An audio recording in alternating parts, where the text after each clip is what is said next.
Dans la gamme Mercedes, il y avait déjà pas mal de SUV. GLA, GLC, GLE, GLS, le Classe G, toutes les versions coupées dérivées. Et maintenant, Mercedes sort un GLB. Moi, j'aimerais savoir quelle est la valeur ajoutée de ce modèle.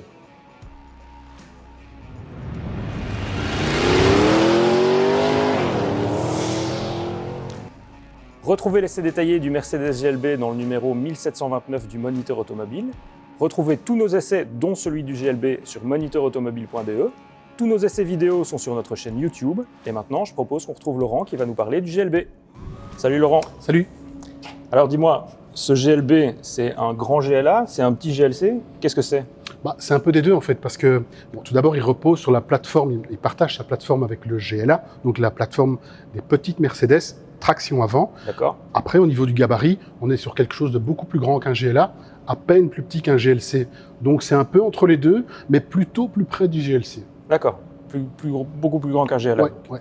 Et au niveau des formes, tu as des formes assez carrées comme ça qui rappellent un peu le Classe G? Ouais, c'est son côté un peu sexy, donc il prend ces formes carrées, comme tu dis, qui font un peu penser au Classe G. Ça rappelle aussi les premiers SUV, un look un peu américain, comme ça, tu vois, très sexy, très jeune, très viril, moderne. Et en plus du look, j'imagine que ça amène un peu de fonctionnalité dans l'habitacle.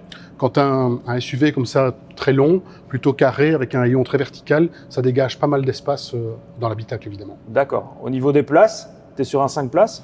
Oui, alors d'origine, mais la particularité de ce modèle, c'est de proposer une troisième banquette, et donc on peut être à 7 dans ce SUV. C'est quand même une particularité et un avantage énorme, parce que c'est un des seuls, sinon le seul des SUV premium compact 7 places. Ouais, et c'est la première 7 places compacte de chez Mercedes aussi. Aussi, oui. Ils auraient pu la faire sur base de la classe B, en fait, sur la base du petit monovolume.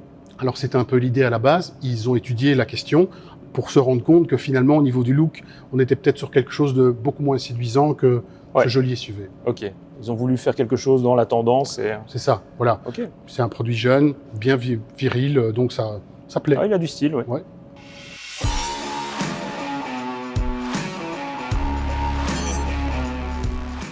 Ok, on est plutôt en terrain connu ici. Ça me rappelle un peu la classe A, forcément. Oui, c'est ça. Donc, même plateforme, donc même environnement de bord, même tableau de bord, tout est pareil. Évidemment, tu as un peu plus d'espace, donc tu es dans cet environnement classe A, mais avec plus de vue sur l'extérieur, plus d'espace, donc c'est plus de confort. Ouais, avec une position de conduite aussi qui est vraiment rehaussée par rapport à la classe A. Évidemment. Ouais. La finition aussi, c'est pas mal. Hein. C'est chic. C'est la qualité Mercedes, quoi. Après, je veux dire, c'est pas égal partout. Hein. Il y a des petits endroits où c'est un petit peu plus... Ouais. Alors, pour résumer, globalement, tout ce qui est visible et directement sous les yeux, c'est bien fini. Regarde, ils ont intégré leur éclairage d'ambiance, les écrans, les accostages sont bien faits. Ouais. Mais après, oui, si tu regardes les parties basses, tu as encore des plastiques de, disons, moins bonne qualité. Mais globalement, ça reste du bon boulot. C'est de la qualité Mercedes, mais la qualité... Voilà, entrée de gamme. D'entrée de gamme Mercedes, Il y a mieux sur les modèles plus supérieurs, mais évidemment, c'est plus cher. D'accord. Ok, au niveau digital ici, ça c'est quelque chose qu'on retrouve aussi sur un peu toutes les dernières Mercedes, ce grand écran. Mais c'est pas de série, je pense. C'est quelque chose que tu payes en supplément. Alors, d'origine, tu as de toute façon des écrans digitaux.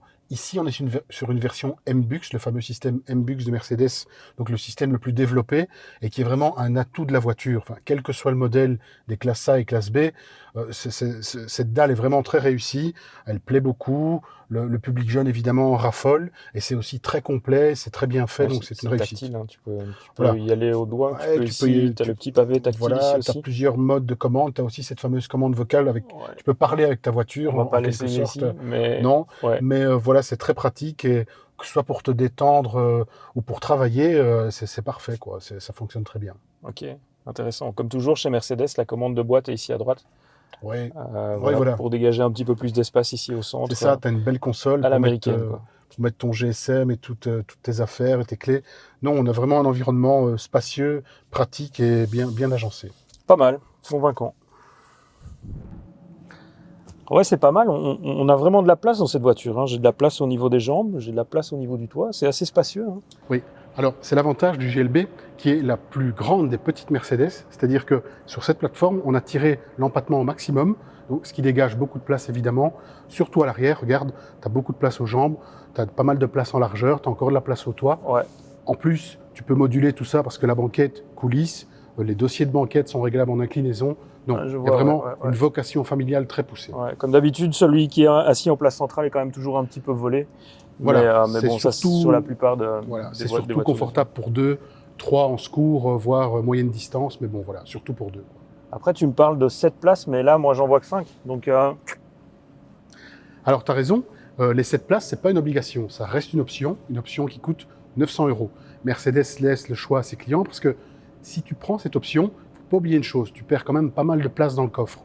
Okay. Donc, quand la banquette est en place, tu n'as quasiment plus de coffre, et même quand cette banquette est repliée donc, dans le plancher, on perd de la hauteur de plancher, donc de la place aussi. Okay. Donc voilà, à voir si elles sont vraiment nécessaires. C'est quelque chose à prendre en compte. Voilà. Okay. Moi, il y a un dernier petit détail, c'est que je trouve qu'il fait quand même assez sombre dans cet habitacle-là. C'est vrai, tu as le cuir noir qui assombrit un peu tout ça. Après, si tu veux un peu de clarté, Mercedes a prévu l'option toit ouvrant, enfin toit panoramique double à 1 400 €. Ok, ouais. En plus. Toujours en plus. Dac. Alors Laurent, tu me parles de la plateforme technique classe A. Est-ce que dans ce GLB, on retrouve les mêmes moteurs que sur la classe A? Oui, ou en tout cas à peu près. La gamme est assez large, avec des moteurs essence, 1300 et 2 litres. 1300? Oui.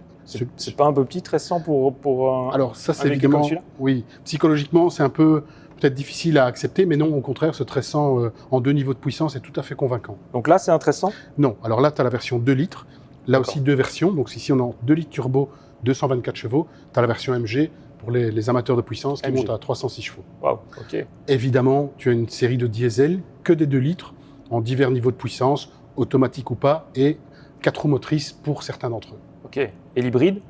Alors l'hybride, c'est vrai qu'il existe un moteur hybride sur la classe A, ce ne sera pas le cas du GLB, simplement parce que comme Mercedes a voulu privilégier l'aspect familial et donc les 7 places, il n'y avait plus de place pour les batteries en dessous. Ok, dommage. Dommage.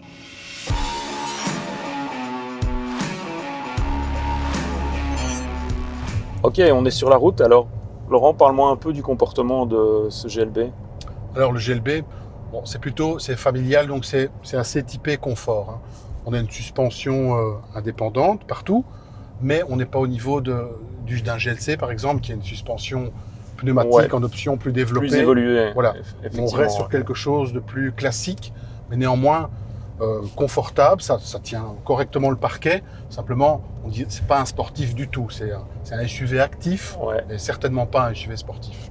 Ouais, mais c'est quand même assez agile, je pense. Oui, c'est ça. Dans le comportement. On a quand même un châssis bien pensé. Alors, cet empattement aussi apporte pas mal de stabilité, ce qui fait que on a un comportement pas joueur, mais en tout cas, ça tient la route. On peut avoir des jolis passages, des jolies vitesses de passage en cours, pardon. Mais voilà, disons qu'on est aussi invité dans ce SUV à conduire plutôt calmement et de manière souple. Ok. Et la mécanique qu'on a ici, donc on est sur un 4 roues motrices, 4matic. C'est ça. Et on a un 2 litres. On est en 2 litres turbo, 224 chevaux. Alors c'est des performances plus qu'honnêtes. Ça pousse sans décoiffer, c'est gentil. Bah, c'est gentil, c'est déjà très performant. Après, si on veut plus, on passe à la version A35 AMG, GLB 35 AMG, pardon. Où là, avec 306 chevaux, logiquement, on est comblé. T'as plus cassé. Oui. Mais pour revenir à cette version, assez homogène, assez souple aussi. On est par exemple en mode boîte 8. Et donc, tu as une 8e vitesse que les petites A n'ont pas, ce qui permet d'avoir un régime contenu sur autoroute. Avec on tombe à moins de 2000 tours minute sur autoroute, ce qui est intéressant pour la conso, mais évidemment aussi pour le niveau sonore. Ouais. Et justement, à propos de niveau sonore, moi je trouve qu'on entend pas mal les pneus ici sur cette voiture. J'ai vu qu'elle avait des grosses jantes. Oui.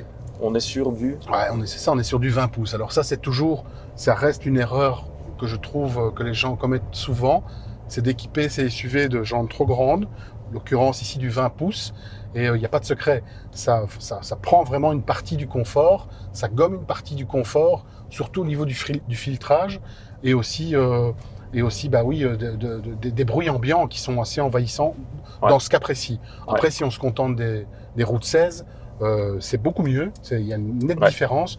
Après, forcément, c'est moins beau visuellement de l'extérieur. Ouais. Mais bon, c'est ce que tu conseilles. Tu conseilles plutôt de rester dans une taille de jante un petit peu plus petite. Okay. Un GLB comme ça, 17, 18 pouces, oui, pourquoi pas, ça pourrait être un bon compromis. Plus après, pour moi, c'est pas nécessaire. Ok.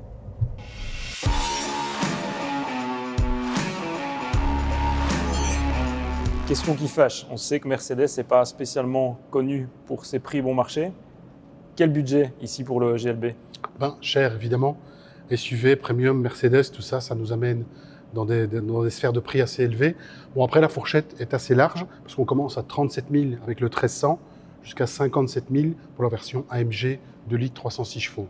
Donc voilà, à chacun de trouver le sien. Et pour la version ici, c'est une 250 4 matic? C'est ça, 250, donc 4 cylindres turbo, 224 chevaux. On démarre à 45 000 environ.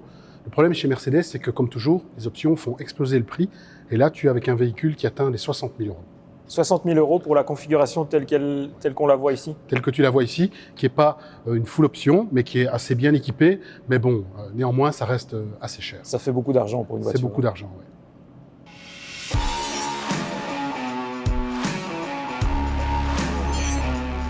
Je reviens sur ma question de départ. GLB, pourquoi un GLB plutôt qu'un GLA ou un GLC? Disons que c'est une bonne synthèse des deux, en fait. Parce que au niveau gabarit, il est beaucoup plus grand qu'un GLA et à peine plus cher.